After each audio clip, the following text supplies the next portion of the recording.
Pria ini bernama Matvei. Dia adalah seorang pemuda miskin yang menjalani kehidupan sebagai kurir pengantar kue di Saint Petersburg. Setiap pagi, rutinitas Matvei adalah mengantarkan pesanan kue untuk restoran.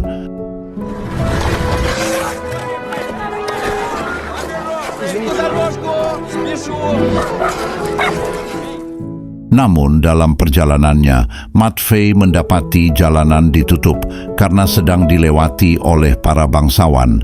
Sementara menunggu dengan sabar, Matvei memperhatikan simbol keluarga bangsawan yang ada di pintu kereta kuda. Setelah jalanan kembali dibuka, Matvei segera melanjutkan perjalanan, tetapi ia menjadi terlambat dalam mengantarkan pesanan kue, meskipun Matvei telah berusaha menjelaskan situasinya kepada pemilik restoran. Sayangnya, pemilik restoran tetap tidak peduli dan langsung memecatnya di hari itu. Dengan frustasi, Matvei terpaksa pulang. Namun, di tengah perjalanannya, ia menyaksikan seorang pria yang secara tidak sengaja menjatuhkan sebuah jam. Tanpa ragu, Matvei segera mengejar pria tersebut dan berniat mengembalikan jam yang terjatuh. Saat keduanya mengobrol, mereka berdua pun saling berkenalan. Pria itu bernama Alex. Alex terheran-heran bagaimana Matvei bisa menyusulnya begitu cepat. Terkesan dengan keahlian Matvei, Alex mengajaknya untuk bertemu lagi nanti malam di sebuah danau beku. Di sisi lain, tepatnya di istana bangsawan, terlihat seorang putri bernama Alisa sedang belajar tata krama bersama gurunya. Saat sedang menikmati makan siang, Alisa bertanya pada ayahnya, selain belajar tata krama, apakah dia diperbolehkan untuk belajar tentang sains juga? Dan apakah ia boleh mendaftar ke perguruan tinggi? Mendengar pertanyaan tersebut, sang ayah dengan tegas melarangnya. Pada tahun 1899, sebagian besar masyarakat Rusia masih banyak yang mempercayai mitos dan sihir. Oleh karena itu, orang-orang yang tertarik untuk belajar tentang sains masih sedikit. Selama makan, wajah Alisa terlihat murung. Ini bukan hanya karena sifat overprotektif ayahnya, tetapi juga karena intimidasi dari ibu tirinya. Karena ibu kandung Alisa telah meninggal dan ayahnya menikah lagi. Setiap hari, ibu tirinya seolah berusaha mengusir Alisa. Malam itu, Matvei menemani sang ayah dalam pekerjaannya, menyalakan seluruh lampu di jalan kota. Setelah selesai bekerja, mereka pun pulang. Sepanjang perjalanan, Matvei mulai khawatir melihat penyakit batuk ayahnya yang semakin parah. Di sisi lain, di kamar istana, seorang pelayan masuk dan menemani Alisa sambil membawa 2 batang lilin. Pelayan tersebut memberitahu Alisa tentang mitos, bahwa jika seseorang meminta jodoh di hadapan sepasang lilin dan cermin, maka cermin tersebut pasti akan menunjukkan jodohnya. Namun Alisa menanggapi bahwa dia lebih mempercayai ilmu pengetahuan daripada mitos. Sementara itu, di rumah setelah sang ayah tertidur, Matvei yang penasaran memutuskan untuk pergi menemui Alex. Alex memberitahu Matvei bahwa mereka semua adalah bagian dari kelompok gerakan perlawanan. Mereka bukan pencuri biasa, tetapi mereka hanya mencuri dari harta orang-orang kaya. Alex menceritakan bahwa dalam sejarah, para bangsawan kaya di daerah tersebut telah memperbudak warga miskin selama berabad-abad untuk membangun istana dan gedung-gedung megah tanpa memberi bayaran. Oleh karena itu, apa yang dilakukan kelompoknya sekarang bukanlah sekedar mencuri, tetapi lebih pada mengambil kembali hak-hak nenek moyang mereka. Di tengah obrolan, Matvei melihat simbol keluarga bangsawan di gerbang salah satu istana. Karena keluarga bangsawan itulah, Matvei menjadi dipecat. Alex kemudian mengajak Matvei untuk membalas perbuatan para bangsawan. Alex menyuruh Matvei memanjat ke balkon kamar dan mencoret simbol bangsawan. Sementara itu, di dalam kamar, Alisa teringat ucapan pelayan tadi. Ia mencoba bertanya pada cermin siapakah jodohnya. Kejadian ini bertepatan dengan Matvei yang muncul di balkon. Alisa terkejut, dan ketika keduanya bertemu, Alisa yang ketakutan tak sengaja membakar tangan Matvey.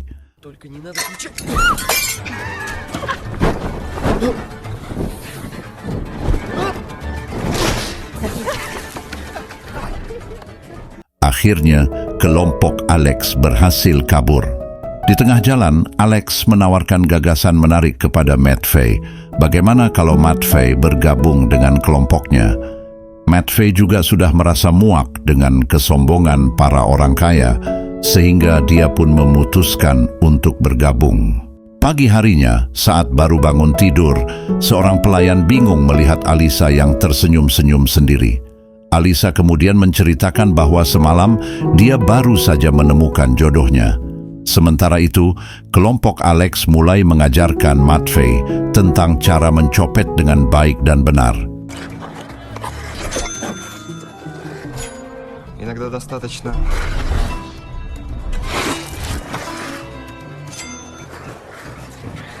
Коньками у тебя порядок, но сейчас больше интересует не ты это будешь повторять до тех пор. 4 из 10. Hari demi hari, Matvey terus berlatih. Setiap kali berhasil mencuri, barang hasil curiannya langsung diserahkan ke seorang penadah, yaitu orang yang mengumpulkan dan akan menjual kembali barang-barang curian tersebut. Hingga akhirnya, Alex menyatakan bahwa Matvey sudah siap untuk beraksi. Malamnya, ayah Matvey bertanya mengapa akhir-akhir ini putranya jarang di rumah, padahal dia sekarang seorang pengangguran. Matvey pun menjawab bahwa dia sedang terlibat dalam bisnis dengan teman-temannya. Matvey terpaksa berbohong karena dia tidak ingin membuat ayahnya khawatir. Keesokan harinya di kantor polisi, ayah Alisa sedang mengadakan rapat.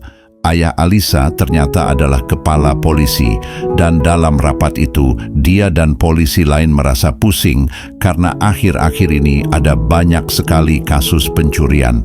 Salah satu polisi dari Departemen Keamanan bernama Arkadi menjelaskan bahwa polisi kesulitan menangkap para pencuri itu karena mereka menggunakan sepatu skating.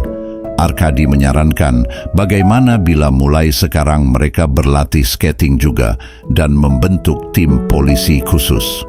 Mendengar saran Arkadi, ayah Alisa pun setuju. Di sisi lain, tibalah pada aksi pencopetan pertama Matvey.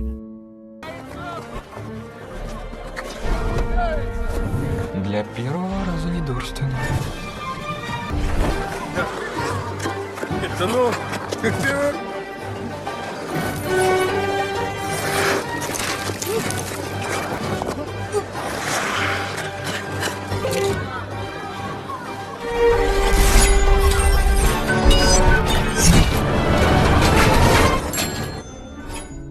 Malamnya kelompok Alex kembali ke markas mereka di suatu bangkai kapal besar.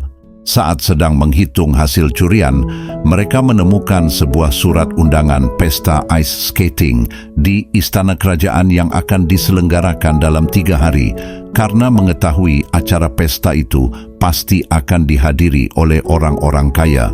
Alex pun mulai menyusun rencana untuk aksi pencurian berikutnya. Namun sayangnya, satu undangan hanya bisa digunakan untuk 2 orang. Karena Matvey yang berhasil mencuri undangan itu, Alex memutuskan untuk mengajak Matvey. Sementara itu, ayah Alisa terlihat sedang mengadakan pesta. Dia mengundang semua rekan sesama bangsawan dan juga para pimpinan kepolisian. Saat pertama kali melihat Alisa, Arkadi langsung jatuh hati. Sepanjang pesta, dia terus memandangi gadis cantik itu demi bisa lebih dekat.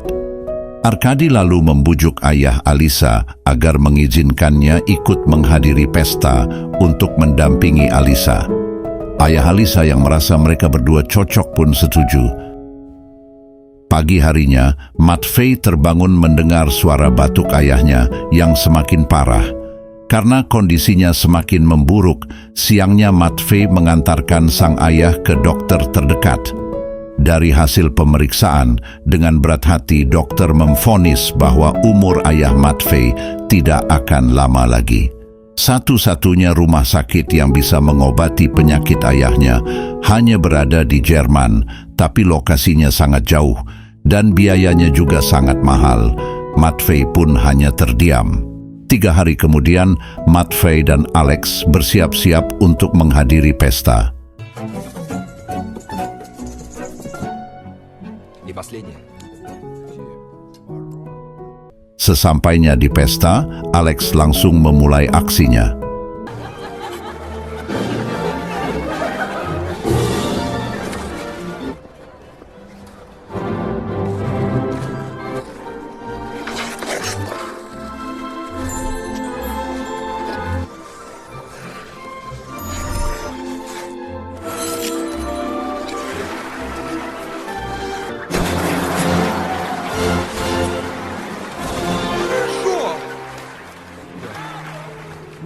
Setelah pertunjukan selesai, Arkadi mengajak Alisa berdansa. Di momen romantis itu, mereka mengobrol panjang lebar. Karena tak sanggup lagi memendam perasaannya, Arkadi pun jujur. Ia menyatakan bahwa ia menyukai Alisa dan ingin Alisa menjadi pendamping hidupnya. Mendengar lamaran tersebut, Alisa kaget. Dia bingung kenapa Arkadi tiba-tiba melamarnya, padahal mereka baru bertemu sekali.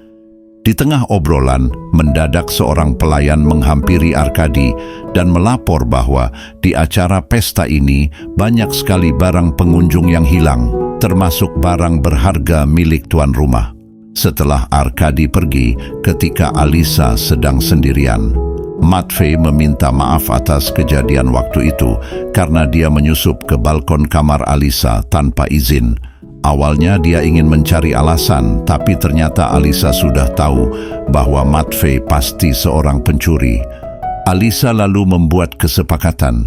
Dia berjanji tidak akan memberitahu siapapun asalkan Matvei mau menemaninya ke universitas besok jam 12 siang. Mau tak mau, Matvei setuju.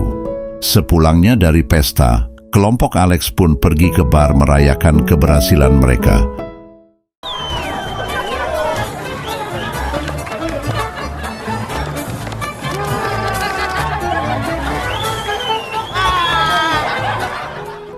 Setelah puas berpesta, larut malam Matvei pulang ke rumah dalam keadaan mabuk.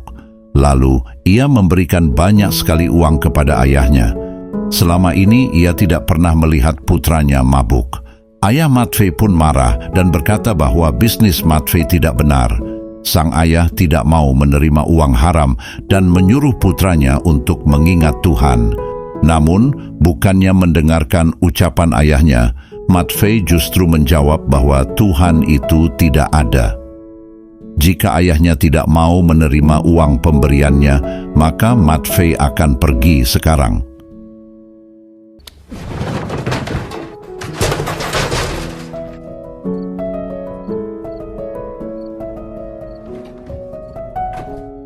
Keesokan paginya, saat pasukan polisi khusus yang dipimpin oleh Arkadi sedang berlatih, ayah Alisa datang untuk memeriksa. Di sana dia melaporkan bahwa mulai besok pasukan sudah siap untuk berpatroli. Siangnya, sesuai kesepakatan, Matvei mandi dan bersiap-siap. Di sisi lain, Alisa terlihat sedang berpura-pura sakit agar diizinkan bolos dari pelajaran tata krama. Saat gurunya pergi, dia langsung bertukar posisi dengan pelayannya, lalu menyelinap keluar diam-diam. Sesampainya di lokasi, Alisa menjelaskan bahwa hari ini dia ingin mendaftar tes masuk universitas. Namun, pada masa itu perempuan dilarang belajar kecuali dapat izin dari ayah atau suami. Oleh karena itu, Alisa ingin Matvei pura-pura mengaku sebagai suaminya, lalu mengizinkan istrinya belajar. Tetapi sebelum resmi diterima, Alisa harus menunjukkan bukti surat izin dari sang suami. Ketika Matvei berusaha masuk, sayangnya, ternyata dia tidak bisa membaca dan menulis, sehingga surat pernyataannya tidak bisa dibuat. Ketika para profesor menanyai beberapa pertanyaan, jawaban mereka berdua saling berbeda. Akhirnya mereka ketahuan berbohong dan pendaftaran Alisa pun ditolak. Di luar, Alisa benar-benar kesal, padahal tinggal sedikit lagi dia lulus tes. Sebagai ucapan terima kasih, Alisa ingin memberikan bayaran pada Matvei, namun Matvei menolak. Alisa bingung mengapa seorang pencuri menolak uang. Matvei di situ menjelaskan bahwa dia bukan pencuri. Justru parahnya, bangsawanlah pencurinya, termasuk keluarga Alisa.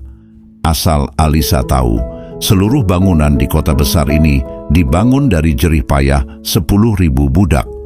Karena dulu Alisa juga pernah belajar sejarah, dia pun mengakui ucapan Matvei benar. Sesampainya di depan rumah, Matvei mengembalikan bayaran yang diberikan oleh Alisa tadi. Lalu Matvei bilang bahwa jika Alisa memang ingin membayar, maka kencanlah dengannya nanti malam. Sambil tersenyum malu, Alisa menerima ajakan kencan itu. Ketika ayah dan ibu tiri pergi jalan-jalan menggunakan mobil, Matvei diam-diam menyusup masuk. Matvei berkata bahwa dia punya hadiah Natal untuk Alisa, yaitu malam yang indah. Раз, два. Давай вместе. Раз, раз.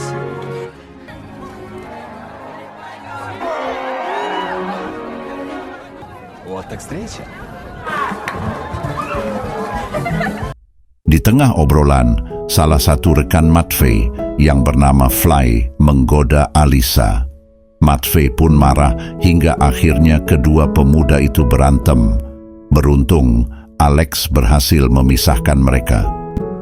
Ketika Matvei mengantarkan Alisa pulang, di depan pintu kamar Alisa dia berkata bahwa hadiah Natal dari Matvei adalah hadiah terindah dalam hidupnya. Sebelum berpisah, mereka berdua pun berciuman. Beberapa hari kemudian, pasukan polisi khusus muncul dan menyergap.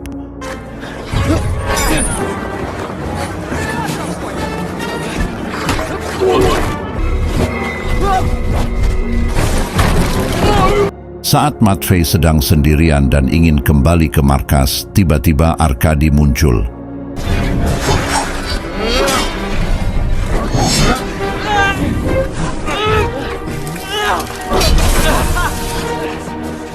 Melihat kondisi Matvei, Alex menolong sampai harus nekat menggunakan pistol. Akibat tembakan itu, kaki Arkadi terluka parah. Setelah kejadian tadi siang, Matvei memutuskan pulang menemui ayahnya. Namun, petugas yang menyalakan lampu jalanan ternyata bukanlah ayahnya. Ayah Matvei ternyata telah meninggal dunia. Di rumah yang gelap dan sepi, tak terdengar lagi suara cerewet sang ayah.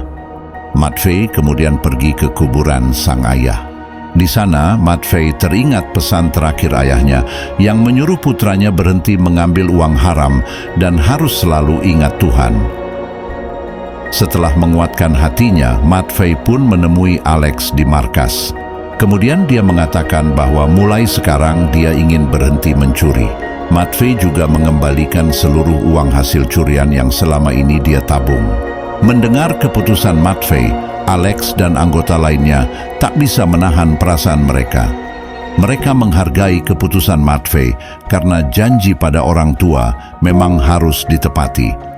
Di sisi lain, keluarga Alisa terlihat sedang mengadakan pesta.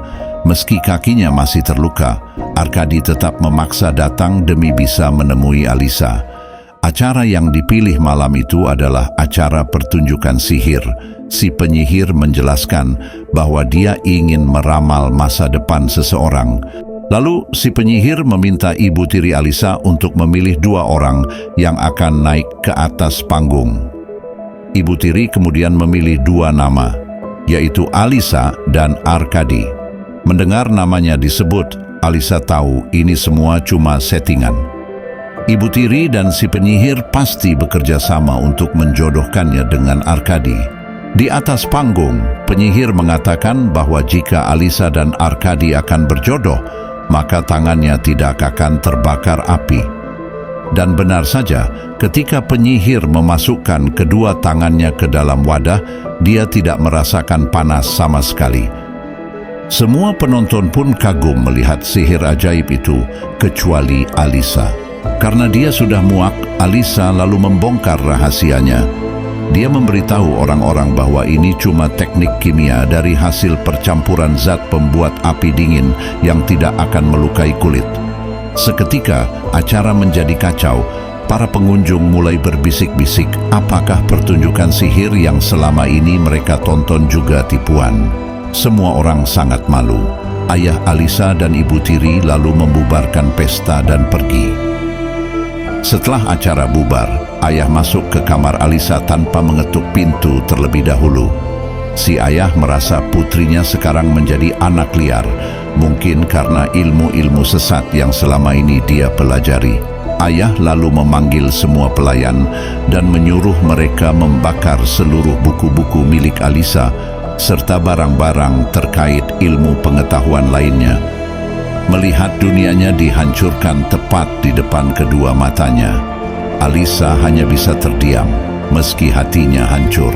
Saat semua pergi, guru tata krama menemui Alisa untuk berpamitan. Dia mengatakan bahwa besok dia harus pulang ke negaranya, yaitu Inggris. Sebagai guru, sebelum pergi, dia memberikan satu pelajaran terakhir untuk muridnya. Guru tersebut menceritakan bahwa selama ini dia telah menghabiskan hidupnya dengan berenang, mengikuti sungai yang sangat panjang, tanpa pernah sekalipun berani melawan arus. Guru memberikan pesan kepada Alisa agar dia sebagai murid yang pintar tidak sampai menjadi seperti dirinya. Guru ingin Alisa meraih cita-citanya setinggi mungkin dan satu-satunya cara untuk meraihnya adalah dengan melawan arus. Setelah sang guru pergi tengah malam saat semua orang sudah tidur, Alisa pun kabur keluar. Sayangnya, gerbang rumah ternyata tergembok. Tanpa pilihan lain, Alisa nekat mencuri mobil baru ayahnya.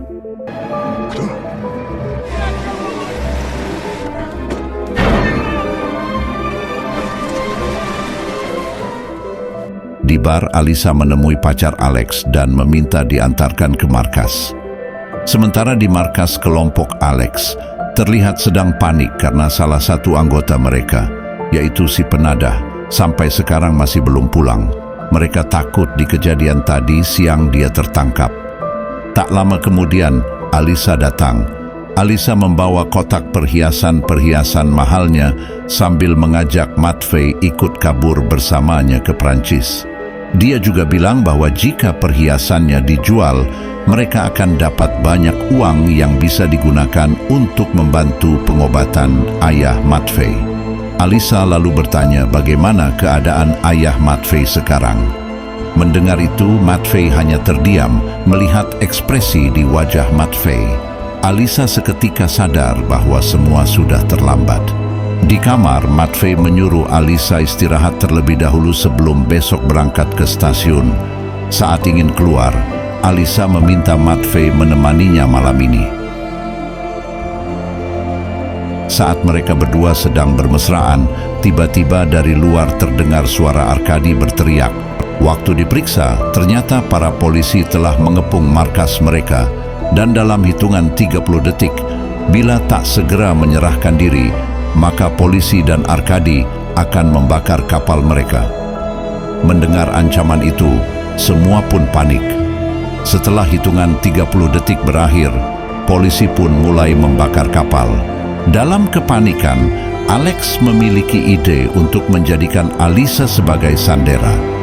Matvey yang tak setuju lalu membawa Alisa lari ke atas kapal. Di momen itu, Alex menyuruh Fly dan yang lainnya segera keluar untuk menyelamatkan diri lebih dulu, sementara dia akan mengejar Matvey. Saat keluar, mereka langsung ditangkap dan dihajar oleh polisi. Di antara para polisi, terlihat juga ada si penadah. Ketika berhasil mengejar Alex, Matvey didorong sampai terjatuh. Kemudian, Alex menyandera Alisa dan berteriak pada polisi untuk melakukan pertukaran. Sebelum melepas Alisa, Alex meminta jaminan agar Arkadi tidak berbohong. Arkadi hanya menjawab bahwa dia tidak bisa memberi jaminan, tapi sebagai kesatria, dia bersumpah tidak akan mengingkari janjinya. Mendengar itu, Alex pun percaya lalu menurunkan Alisa dari atas kapal menggunakan tali. Bersamaan dengan turunnya Alisa, anggota Alex lainnya juga dilepas. Di atas kapal, saat Matvei dan Alex melihat rekan-rekan lainnya yang sedang kabur, ternyata Arkady berbohong. Dia mengingkari sumpahnya dan menghabisi para anggota Alex. Kini hanya tersisa Alex dan Matvei berdua. Sambil menahan sedih, Alex menyuruh Matvei melompat ke danau beku yang mulai mencair. Alex berkata dia akan ikut menyusul, lalu melompat di belakang Matvei. Sebelum melompat, Matvei meminta agar Alex tidak berbohong dan mereka berdua harus selamat. Namun, ketika Matvei melompat, ternyata Alex tidak melompat. Sebagai kapten, dia memilih untuk melindungi anggota terakhirnya dan mengalihkan perhatian para polisi agar tak melihat Matvei.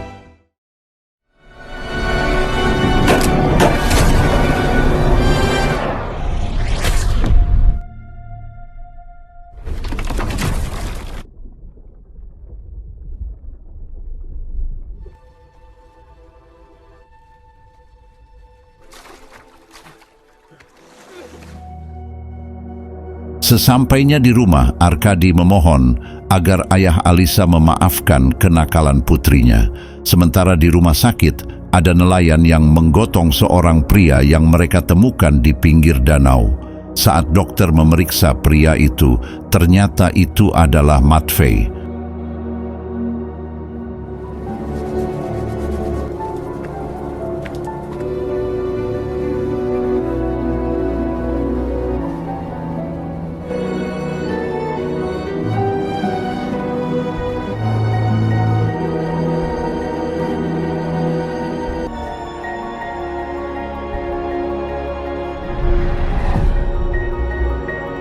Dokter yang memeriksanya mengatakan bahwa ini adalah keajaiban. Matvei baru saja bangkit dari mati suri. Saat dokter pergi, Matvei mengejar dan berterima kasih karena telah menyelamatkan hidupnya. Keesokan harinya, terlihat ayah Alisa, ibu tiri, serta Arkady sedang berkumpul. Saat Alisa masuk, ibu tiri memberitahu bahwa tujuan Arkady datang ke sini adalah untuk melamar Alisa. Karena kedua orang tuanya sudah setuju, dan karena mengira Matvei sudah tiada, Alisa pun tak punya pilihan lain selain menerima lamaran Arkady. Besok malamnya, dari kejauhan, Matvei terus memantau situasi rumah Alisa. Sementara di dalam, Alisa dan keluarganya sedang bersiap-siap menghadiri acara pesta pergantian Tahun Baru di Istana Kerajaan. Waktu mobil Alisa keluar, Matvei langsung bersiap mengikuti. Kali ini, dia kembali menggunakan sepatu skating tua pemberian almarhum ayahnya. Sesampainya di pesta, Alisa selalu murung sejak mendengar kabar Matvei meninggal. Dunianya terasa hancur. Di luar, Matvei diam-diam menyusup ke dalam dan menyamar menjadi pelayan di pesta. Saat para tamu sedang asik berdansa, karena pusing dengan suasana yang terlalu ramai, Alisa mendapatkan izin dari Arkady untuk keluar dan menenangkan pikirannya di luar aula. Ketika sedang melamun sambil memandangi cermin, seperti dulu, tiba-tiba di cermin itu, Alisa melihat jodohnya, yaitu Matvei. Alisa sangat senang sekaligus kaget karena Matvei masih hidup. Tanpa banyak waktu, Matvei langsung mengajak Alisa kabur bersamanya. Namun di tengah obrolan, mendadak ada penjaga yang menegur dan menyuruh Matvei kembali bekerja. Karena kaget saat itu Matvei tak sengaja menjatuhkan satu tiketnya. Di acara puncak detik-detik mendekati jam 12 malam sebelum pergantian tahun baru. Arkady bingung mengapa Alisa masih belum kembali. Saat bertanya ke penjaga, penjaga melapor bahwa tadi dia melihat Alisa sedang mengobrol di depan cermin dengan seorang pria. Ketika Arkady memeriksanya, ia menemukan ada tiket kereta menuju Prancis yang terjatuh. Arkady pun buru-buru mengejar mereka. Di luar, setelah berhasil kabur, Matvei dan Alisa lalu memakai sepatu skating dan segera pergi menuju stasiun.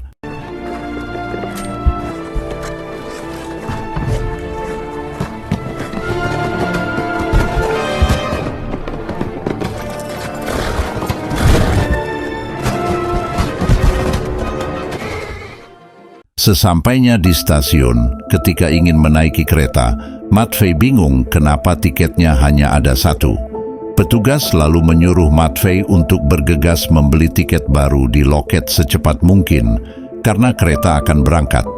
Di tengah kepanikan, Matvei melihat dari kejauhan Arkadi datang membawa tiketnya yang jatuh. Matvei kemudian menyuruh Alisa masuk kereta lebih dulu dan dia berjanji pasti akan menyusul Alisa tepat waktu.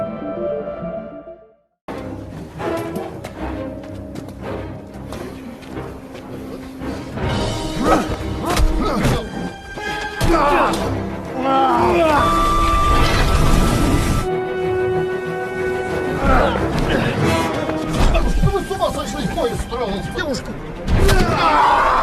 Матвей! Куда ж вы? Ваше благородие! Матвей! Ваше благородие!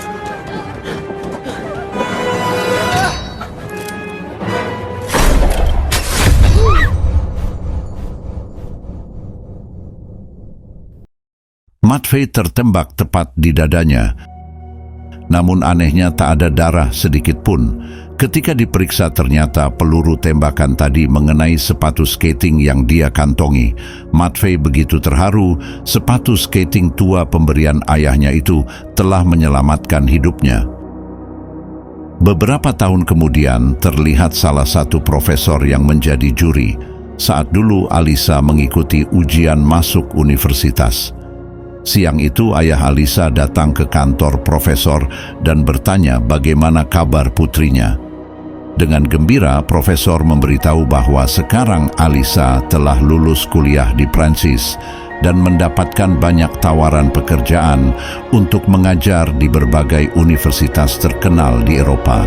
Mendengar kabar tersebut, ayah Alisa yang rindu meminta profesor untuk memanggil Alisa pulang.